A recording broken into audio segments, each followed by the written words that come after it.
Assalamualaikum, good day everyone. Hari ini kita nak cerita sikit tentang statik. Kursus statik ni sebenarnya kursus apa? Okey, nama dia menggambarkan sesuatu, statik. Kalau kita pakai bahasa yang mudah, statik itu maksudnya tak bergerak. Bila suatu objek itu tidak bergerak, ini bermaksud objek itu berada dalam keadaan keseimbangan. Apa yang seimbang? Yang seimbang adalah daya-daya yang bertindak pada objek itu. Atau kalau kita nak sebut dengan kata-kata lain, perjumlahan daya yang bertindak pada objek itu bersamaan dengan sifar. Itu maksud dia bila kita katakan objek itu seimbang atau berada dalam keadaan statik. Kenapa pentingnya kita nak cerita tentang objek yang tak bergerak ni? Kalau bergerak kan canggih kan? Kenapa pentingnya yang tak bergerak? Kalau perasan, kebanyakan struktur ataupun bangunan dan sebagainya, kita memang nak struktur dan bangunan tersebut tak bergerak. Kita nak ke bangunan kita bergoyang? Tak. Kalau bangunan kita bergoyang, mungkin semua akan lari. Sebab ada kemungkinan gempa bumi berlaku. Jadi bila kita kata kita nak bangunan kita atau struktur kita tak bergerak, ini bermaksud kita kena tahu macam mana nak pastikan bangunan atau struktur tersebut tak bergerak. Jadi kajian ataupun ilmu tentang bagaimana supaya objek tersebut tidak bergerak adalah kaitan dengan statik. Okey. Bila kita kata objek tersebut tak bergerak, ini bermaksud perjumlahan daya yang bertindak pada objek tersebut bersamaan dengan sifar. Boleh bagi contoh tak? Boleh. Tak susah. Katakanlah kita ada kayu yang disangga oleh dua penyangga. Ataupun yang kata lain kita ada benda yang macam ni. Kayu, kita ada dua penyangga ataupun penahan ataupun dalam bahasa penjajah, support. Okey. Jadi, saya punya kayu. Dan saya tahan di dua kedudukan. Okey, kita ada kita punya support di dua kedudukan. Pada ketika ini, kayu berada dalam keadaan keseimbangan. Macam mana kita tahu? Mudah saja. Kayu tu tak bergerak. Bila dia tak bergerak, maksudnya dia seimbang. Kalau dia tak seimbang, apa yang tak seimbang? Daya pada kayu tersebut. Jika daya pada kayu tersebut tak seimbang, apa yang akan berlaku? Kayu itu akan bergerak. Contoh, kalaulah daya daripada jari saya lebih tinggi daripada berat kayu tersebut, apa yang berlaku? Saya akan tolak naik atas, kayu itu naik atas. Okey. Dan pada masa sama, kalau saya kurangkan daya pada jari saya yang melawan berat kayu tersebut, apa yang berlaku? Kayu itu ke bawah.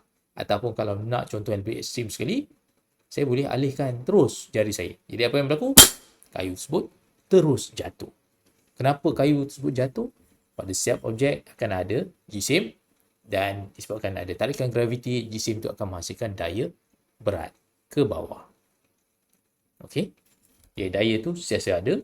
Jika saya alihkan jari, daya tersebut, daya berat kayu akan bertindak terhadap kayu dan menyebabkan dia jatuh ke bawah. Okey? Jadi kita tahu bila kayu tersebut seimbang, jumlah daya dia mesti bersama dengan sifar dan kayu tersebut takkan jatuh ke bawah. Okey. Mudah. Apa jadi kalau kita ubah kedudukan support tu? Okey, asalnya berada di hujung kiri kanan, sekarang salah satu daripada support tu ke tengah sedikit. Kita tengok balik kayu kita. Bila saya alihkan salah satu jari saya, contoh susah sikit ni. Okey, alih. Kita akan dapati kayu kita mula ada keinginan untuk bergerak. Okey, sampai satu kedudukan kritikal, saya boleh katakan daya daripada satu jari ni seolah-olah menjadi kosong. Okey. Jadi bila kita ubah kedudukan jari, nilai daya boleh berubah. Sampai tahap ekstrim macam ni, salah satu jari tu daya dia kosong sebab tak perlu tahan pun. Satu jari dah cukup. Okey. Dan pada ketika ini, jika saya gerakkan lagi jari saya, apa yang berlaku? Semua orang boleh bayangkan, mudah saja dia akan jatuh. Okey. Dan cara dia jatuh tu istimewa, special sikit. Okey, dia bukan jatuh macam tadi. Tadi kita lepas, dia jatuh terus.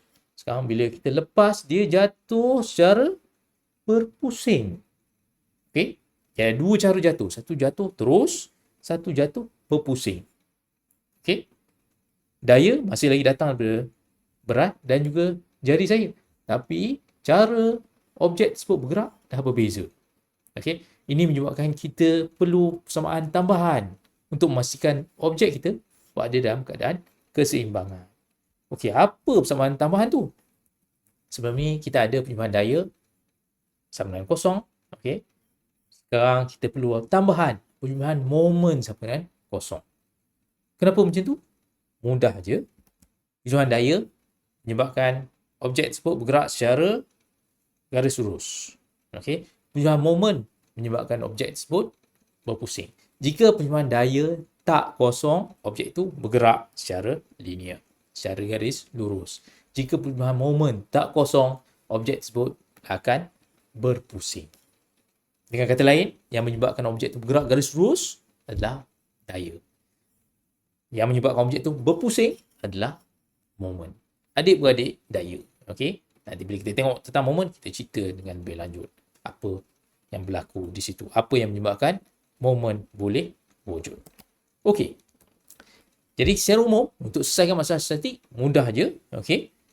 Apa yang kita ada adalah satu masalah dan kita boleh selesaikan masalah tersebut dengan cara melihat objek apa yang kita ingin analisa. Okey, kalau kita berminat tentang kayu, kita lihat kayu dulu. Okey, kita asingkan kayu tu daripada penahan atau penyangga yang ada, daripada support yang ada. Kemudian kita lukiskan wajah badan bebas untuk kayu tersebut dan kita selesaikan persamaan keseimbangan. Okey, dengan kata lain, kalau saya nak gunakan contoh yang sama tadi, okay, asalnya masalah kita adalah kayu yang disangga pada dua kedudukan. Ini masalahnya. Kita nak lihat apa daya yang bertindak pada kayu kita. Okey, daya tersebut boleh datang daripada daya dalaman, internal force, iaitu berat kayu tersebut, dan juga boleh datang daripada daya tidak balas yang datang daripada support atau penyangga ataupun penahan yang ada di bawah kayu tersebut. Okey, jadi ini masalah kita. Kita asingkan badan yang kita nak, iaitu kita punya kayu, keluarkan kayu tersebut. Okey, bila kita asingkan, maksudnya kita akan buang benda yang kita tak nak. Apa yang kita tak nak? Kita tak nak. Support tu kita tak nak.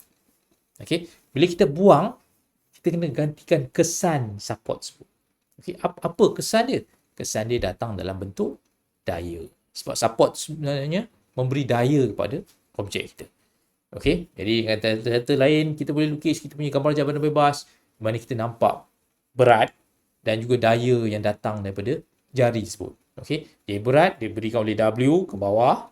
Okey, mengikut arah pecutan graviti yang sentiasa menuju ke pusat bumi, dan kita ada daya yang datang dari jari, saya tulis sebagai F1 dan F2 yang melawan berat tersebut pada arah bertentangan.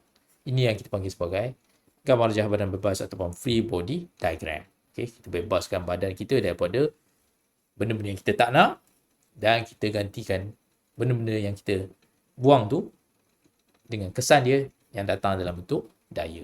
Okey, ini free body diagram di mana daripada rajah ni kita boleh nampak semua daya yang bertindak pada objek kita.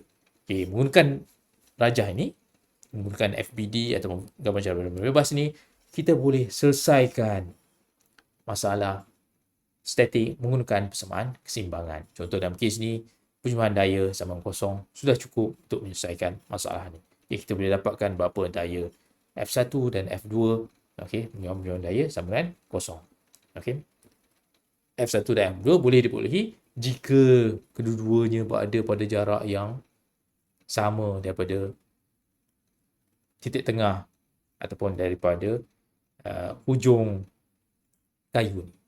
Okey, tapi kalau jarak F1 dan F2 tu bukan sama, mungkin sengit sikit, okey, dan keadaan tu penyimpanan daya sama kosong dah tak cukup, kita perlu persamaan tambahan, penyimpanan momen sama kosong untuk dapatkan nilai F1 dan F2 tersebut. Okey, nanti bila sampai masanya kita akan tengok macam mana kita nak betul-betul menyelesaikan persamaan ni.